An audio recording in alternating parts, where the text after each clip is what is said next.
요리인류 오픈 키친에 오신 걸 환영합니다. 이 공간 잠깐 소개드리면 아마 그 서울국제도서전 사상 가장 최초로 요리와 책의 만남, 그래서 쿠킹 스튜디오를 직접 우리가 마련을 했습니다. 그래서 이곳에서 여러 가지 재미난 그런 이벤트들, 전시들이 이루어지고 있는데, 잠깐 소개드리면 큰 테마를 단짠이라고 했습니다. 요즘 이제 단짠 좋아하죠.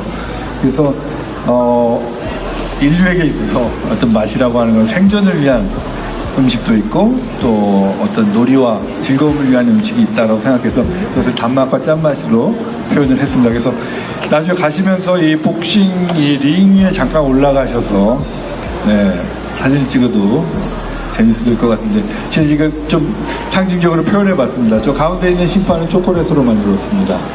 조금 뜯어가셔도 괜찮습니다. 바로 이 공간은 요리인류 오픈 키친이고요. 이곳에서 정말 평소에는 만나 뵙기 어려운 셰프님들, 또 요리 연구가, 또 작가분들을 모시고 음식과 책이라고 하는 테마를 가지고 다양한 토크쇼 또 이벤트를 진행하고 있습니다. 오늘 시작인데 오늘 정말 제가 가장 존경하는 또 선배이시자 또 최고의 셰프를 모셨습니다. 한번 본인 소개도 해주시면서 셰프님 소개해 주시죠. 안녕하세요. 저는 요리 연구가 정리나라고 하고요. 제가 여기 온 이유는 딱 한 가지인데요.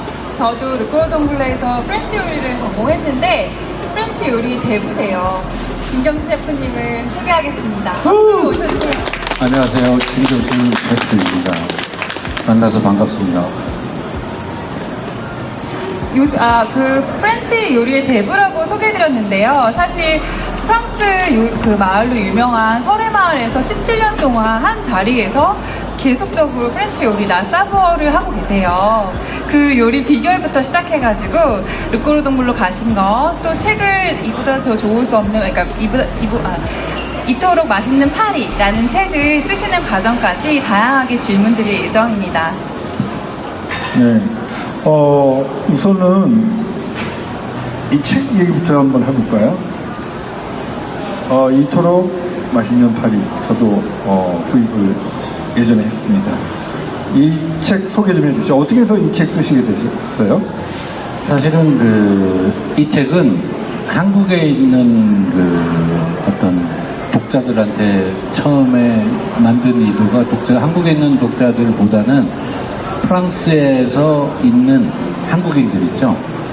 그리고 유럽에 있는 한국분들, 그분들이 유학생이든 현지인으로 다니면 한국 음식에 대한 중독성이 워낙에 강하잖아요. 사실 한국 분들은 한식만 드셔야 되는 분들이 많은데, 물론 요즘 많이 바뀌긴 했지만 제가 프랑스에 있을 때만 해도 유학생들이 뭐 돈이 있으면 얼마나 있겠어요. 근데 사실은 제가 여기에 소개시킨 레스토랑은 비싼 데가 한두 군데는 있긴 하지만 거의 대부분은 비스트로라는 아주 대중적인 데를 제가 많이 소개시켰어요. 왜? 그 대중적인 것들이 가장 프랑스적인 거면서도 가격이 싸요.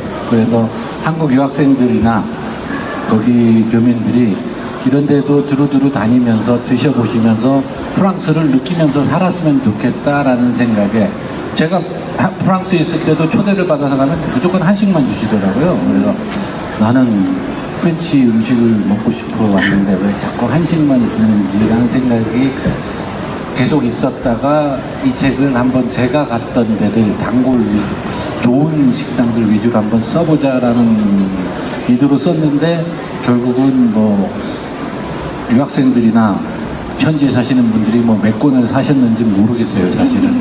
근데 대부분은 한국에 계신 분이나 뭐 중국 분들이 많이 사셨다는 얘기를 들었어요, 사실은.